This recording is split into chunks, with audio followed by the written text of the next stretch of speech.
رات کی ہلکی ہلکی تاریکی آسمان پہ پھیلنا شروع ہو چکی تھی اور فضا میں ایک عجیب سی بے چینی محسوس ہو رہی تھی۔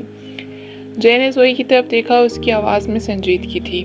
زوئی، ہمیں اب یہاں نہیں رکنا چاہیے، رات ہونے والی ہے اور تمہاری موم کی حالت بھی ٹھیک نہیں ہے، پلیز میرے ساتھ چلو۔ زوئی نے فوراً سر ہلایا۔ نہیں جے، میں تمہارے ساتھ کیسے جا سکتی ہوں؟ اس کی آواز میں ہچکچاہٹ اور خوف محسوس ہو رہا تھا، لیکن پھر وہ اپنی ماں کو مڑ کر دیکھتی تھی جو بے حال پڑی تھی۔ کچھ لمحے سوچنے کے بعد زوئی نے آہستہ سے کہا، اگر تم میری مدد کرنا چاہتے ہو تو ہمیں میری ایک آنٹی ہیں، جولی آنٹی، ان کے گھر ڈراپ کر دو۔ جے نے بغیر کچھ کہے سر ہلایا اور دونوں کو کار میں بٹھا لیا۔ چند دیر بعد وہ جولی آنٹی کے گھر کے سامنے کھڑے تھے، مگر دروازے پر تالا لگا ہوا تھا۔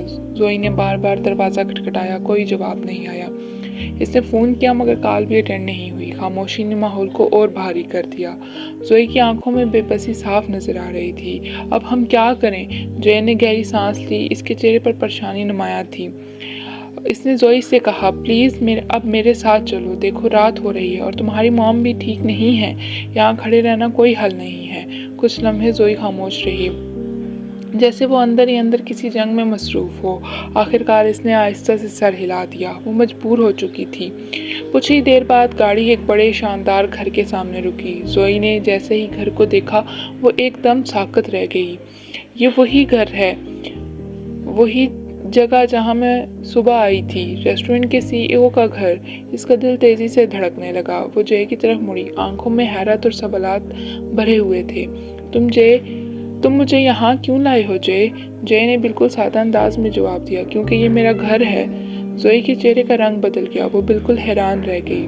جے نے مزید کچھ کہے بغیر نوکر کو آواز دی، ان کے لیے گیسٹ روم تیار کرو اور جو بھی ضرورت ہے فوراً پورا کیا جائے۔ چند منٹوں میں ان کے لیے ایک خوبصورت عالیشان کمرہ تیار کیا گیا۔ نرم روشنی، صاف ستھرا ماحول اور ہر چیز بہترین انداز میں سجی ہوئی تھی۔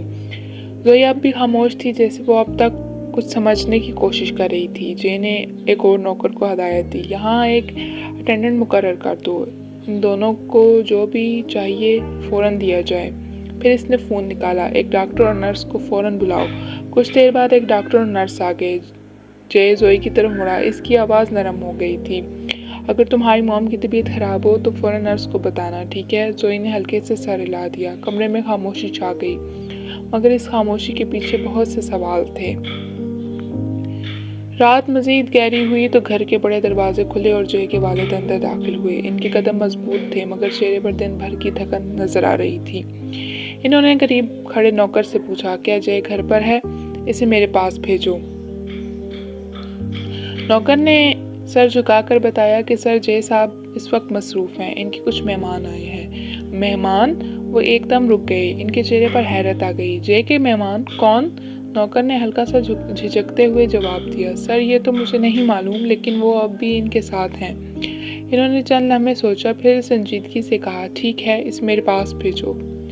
کچھ دیر بعد جے کمرے میں داخل ہوا۔ جی ڈیڈ، آپ نے بلایا؟ اس کے والد نے سیدھا سوال کیا، یہ مہمان کون ہے؟ جے نے سکون سے جواب دیا، ڈیڈ میری ایک کلاس فیلو ہے، فرینڈ ہے، اس کی موم کی طبیعت خراب ہو گئی تھی، ایمرجنسی تھی تو میں نے یہیں لے آیا۔ اس کے والد نے غور سے انہیں دیکھا، پھر ہلکا سا سر ہلایا۔ ٹھیک ہے، ڈنر ساتھ کرتے ہیں، میں بھی ان سے ملنا چاہتا ہوں۔ جے نے کہا، ڈیڈ ان کی موم کی طبیعت ٹھیک نہیں، وہ ڈنر پر نہیں آئیں گی، لیکن میری فرینڈ آ جائے گی۔ ٹھیک ہے، انہوں نے مختصر جواب دیا، مگر ان کی آنکھوں میں تجسس بڑھ چکا تھا۔ کچھ دیر بعد ڈائننگ ہال نرم روشنی میں ڈوبا ہوا تھا۔ بڑی سی میز پر صرف ایک شخص بیٹھا تھا، جے کا والد۔ دروازہ کھلا، جے اندر داخل ہوا اور زوئی اس کے پیچھے پیچھے آہستہ چلتی آ رہی تھی۔ جیسے ہی وہ روشنی میں آئی، جے کے والد اچانک کھڑے ہو گئے، ان کی آنکھوں میں واضح حیرت تھی۔ تم؟ انہوں نے چونک کر کہا، تم یہاں کیسے؟ جے ایک دم رک گیا، ڈیڈ آپ اسے جانتے ہیں؟ زوئی کے قدم جیسے زمین میں جم گئے تھے، وہ خاموش کھڑی تھی۔ جے نے فوراً کہا، ڈیڈ یہ میری ایک فرینڈ ہے، میں اسے یہاں لے کر آیا ہوں۔ اس کے والد نے گہری نظر سے زوئی کو دیکھا، پھر جے کی طرف متوجہ ہوئے۔ ہاں میں اسے جانتا ہوں، یہ ایک میری ریسٹورنٹ میں کام کرنے والی ملازمہ کی بیٹی ہے۔ آج صبح یہ یہاں آئی تھی لون کے لیے۔ کمرے کا ماحول اچانک بھاری ہو گیا۔ انہوں نے سوالیہ انداز میں کہا، یہ تمہاری دوست کیسے ہے اور تم اسے یہاں کیوں لے کر آئے ہو؟ جے نے بغیر ہچکچاتے جواب دیا، ڈیڈ یہ میری کلاس میٹ ہے اور بہت ہی بریلینٹ اسٹوڈنٹ ہے۔ یہ سن کر اس کے والد چند لمحے خاموش رہے۔ جیسے ہی وہ ان کی حقیقت کو سمجھنے کی کوشش کر رہے ہوں۔ پھر انہوں نے کرسی کی طرف اشارہ کیا، بیٹھو، ڈنر کرو۔ زوئی آہستہ سے بیٹھ گئی۔ ڈنر شروع ہوا، مگر ماحول میں ایک عجیب سی خاموشی چھائی تھی۔ چمچوں کی ہلکی آواز کے علاوہ کچھ سنائی نہیں دیتا تھا۔ جے کے والد بار بار ان دونوں کو دیکھ رہے تھے۔ ان کی نظریں سوالوں سے بھری ہوئی تھی۔ زوئی نظریں جھکائے بیٹھی تھی، اس سے صحیح سے کھایا بھی نہیں جا رہا تھا۔ یہ صرف ایک ڈنر نہیں تھا، یہ ایک ایسی خاموش جنگ کی شروعات تھی جس کے اثرات ابھی سامنے آنا باقی تھے۔